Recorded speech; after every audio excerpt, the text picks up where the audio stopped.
Hello student, last video में हमने guarantee of profit किया था। आज हम कर रहे हैं past adjustment accounting for partnership basic concept. उसमें थर्ड पॉइंट है हमारा पास्ट एडजस्टमेंट। पहला था जनरल इंट्रोडक्शन टू पार्टनरशिप, जिसमें हमने profit and loss appropriation account, partner capital account और पार्टनर करंट अकाउंट बनाया था। उसके बाद में आया था guarantee of profit. 3 types of guarantee paid by firm to partner, partner to partner और partner to firm. Past adjustment में क्या होता है कि पार्टनर्स ट्रांजैक्शन बुक्स में शो करना भूल जाता। पार्टनर्स जो है ट्रांजैक्शन बुक्स में शो करना भूल जाता है अकाउंटिंग के बुक्स में। बाद में उनको याद आता है कि हमने इंटरेस्ट ऑन कैपिटल नहीं दिखाया, हमने सैलरी नहीं दिखाई, हमने इंटरेस्ट ऑन ड्राइंग देना भूल गए, कमीशन देना भूल गए, प्रॉफिट रॉन्गली डिस्ट्रीब्यूट कर दिया। तो ये कुछ मिस्टेक्स रह जाती हैं। उन मिस्टेक को रेक्टिफाइड करने के लिए पास्ट एडजस्टमेंट की हेल्प लेनी पड़ती है, क्योंकि अकाउंटेंसी का नियम है जो बुक में लिख दिया वो ओके है, उसमें बार बार रेक्टिफिकेशन करना पॉसिबल नहीं है, करेक्शन करना पॉसिबल नहीं है, ओवर राइटिंग करना पॉसिबल नहीं। तो जो ट्रांजैक्शन हम भूल जाते हैं, हमारे ट्रांजैक्शन ओमिटेड रह जाते हैं, उनके लिए हमें पास्ट एडजस्टमेंट की हेल्प लेते हुए काम करना। तो पास्ट एडजस्टमेंट में मैक्सिमम केस में interest on capital, salary, commission, interest on drawing और प्रॉफिट रॉन्गली डिस्ट्रीब्यूटेड यही आते हैं। इन ट्रांजैक्शन को पास्ट एडजस्टमेंट टेबल में दिखाया जाता है और उसके बाद में एक रेक्टिफाइड एंट्री करते हैं। इन सब के लिए सबसे पहले हमें रिक्वायरमेंट रहती है कि हमारे पास ओपनिंग कैपिटल होनी चाहिए। अगर हमारे पास ओपनिंग कैपिटल है तो बेस्ट, नहीं है तो पहले आपको ओपनिंग कैपिटल फाइंड करनी होगी। तो क्वेश्चन में हमें कैसे मालूम चलेगा कि ओपनिंग कैपिटल है या क्लोजिंग कैपिटल है? तो अगर क्वेश्चन में ये लिखा हुआ है 1 अप्रैल का बैलेंस है, 1 जनवरी का बैलेंस है, बैलेंस ऑफ कैपिटल ऑफ 1 जनवरी या 1 अप्रैल दिया हुआ है। नॉर्मल वे में 1 अप्रैल होगा, पर कुछ बुकों में 1 जनवरी भी हो सकता है। 1 जनवरी या 1 अप्रैल का बैलेंस ऑफ कैपिटल दे रहा है, इसका मतलब वो ओपनिंग कैपिटल है, तो ओपनिंग कैपिटल फाइंड करने की आवश्यकता नहीं। अगर क्वेश्चन में लिखा हुआ है कि साहब capital R fix capital method है, तो उस कंडीशन में भी हमको ओपनिंग कैपिटल फाइंड करने की आवश्यकता नहीं। कि फिक्स कैपिटल मेथड होता है तो मैक्सिमम वे में जो ओपनिंग कैपिटल होती है वही क्लोजिंग कैपिटल होती है। फिक्स कैपिटल मेथड में कैपिटल में चेंजेस जब भी आता है अगर कोई पार्टनर ने एडिशनल कैपिटल लगाई है या किसी पार्टनर ने कैपिटल विड्रॉ किया है, तो ही हमें जो है ओपनिंग कैपिटल फाइंड करनी पड़ती है। बाकी ऐसे क्वेश्चंस में एडिशनल कैपिटल और कैपिटल विड्रॉ का पॉइंट बहुत कम केस में आता है, अगर हो तो हमें एडलेस करना पड़ता है।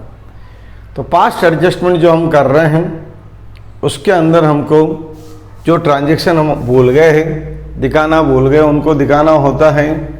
तो सबसे पहले हमको प्रिपेयर करना होता है पास्ट एडजस्टमेंट में statement of showing opening capital. Statement of showing opening capital में आपको ओपनिंग कैपिटल फाइंड करनी होती है। और अगर क्वेश्चन में ओपनिंग दी हुई है तो इसकी रिक्वायरमेंट नहीं है। फिर अपन को एक एडजस्टमेंट टेबल बनानी होती है और एडजस्टमेंट टेबल के बाद में आपको एडजस्टमेंट एंट्री पास करनी होती है। अगर क्वेश्चन में ये लिखा हुआ है कि बैलेंस ऑफ कैपिटल वर 31 मार्च दिया हुआ है या 31 दिसंबर दिया हुआ है, इसका मतलब वो क्लोजिंग बैलेंस ऑफ कैपिटल है।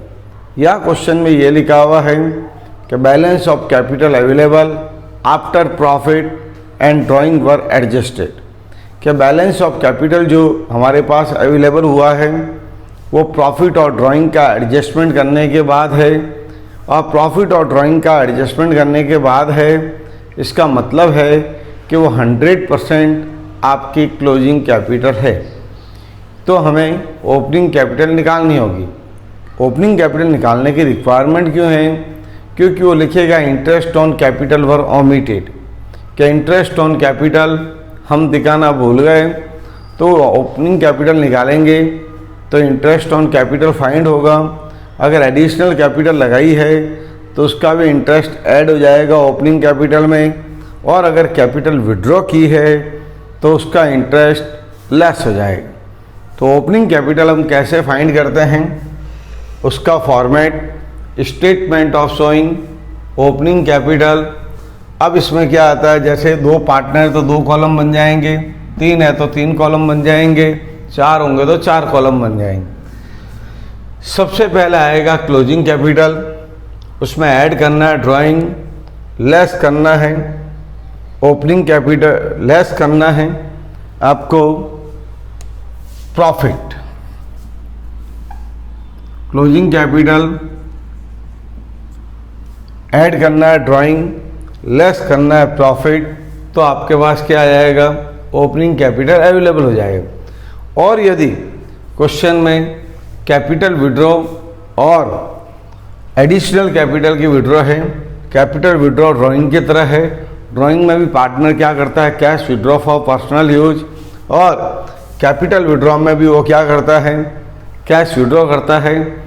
पर कैपिटल विड्रॉ लिखा हुआ होगा तो ही आपको कैपिटल विड्रॉ मानना है, अदरवाइज अगर वो कह रहा है cash withdraw for personal use, drawing withdraw for personal use, capital withdraw होगा तो 100% क्वेश्चन में मेंशन होगा कि कैपिटल विड्रॉन बाय ABCXYZ नाम दिया हुआ होगा कैपिटल विड्रॉ के नाम से, तो इस कैपिटल विड्रॉ मानना है, अदरवाइज तो ड्राइंग ही माना जाएगा। लेस क्या करना, प्रॉफिट। या क्यों किया, क्योंकि हमारे पास जो बैलेंस ऑफ कैपिटल अवेलेबल है after profit and drawing were adjusted. After profit and drawing were adjusted का मतलब है कि हमारे पास जो अवेलेबल है वो क्लोजिंग कैपिटल है, और हमें क्या चाहिए, ओपनिंग कैपिटल, क्योंकि इंटरेस्ट ऑन कैपिटल हमेशा ओपनिंग कैपिटल पर चार्ज किया जाता है। तो इस क्लोजिंग कैपिटल में ऐड करना आपको ड्राइंग, ऐड करना आपको कैपिटल विड्रॉ, लेस करना है प्रॉफिट, और लेस करनी है आपको एडिशनल कैपिटल, तो आपके पास ओपनिंग कैपिटल आ जाएगा। इस ओपनिंग कैपिटल पर आपका क्या लगेगा, इंटरेस्ट ऑन कैपिटल, और यदि किसी ने एडिशनल कैपिटल लगाई है तो उस पर भी इंटरेस्ट लग जाएगा। एडिशनल कैपिटल कितने महीने के लिए लगाई है उतने महीने का इंटरेस्ट लगा देंगे, और अगर कैपिटल विड्रॉ की है तो वो इंटरेस्ट अमाउंट उसमें से लेस हो जाएगा, और जो हमारे पास अवेलेबल होगा वो आपके पास जो आएगा वो इंटरेस्ट ऑन कैपिटल हो जाएगा। इसके बाद में हम बनाते हैं एडजस्टमेंट टेबल और एडजस्टमेंट एंट्री। तो एडजस्टमेंट टेबल और एडजस्टमेंट एंट्री अपन नेक्स्ट वीडियो में बात करते हैं।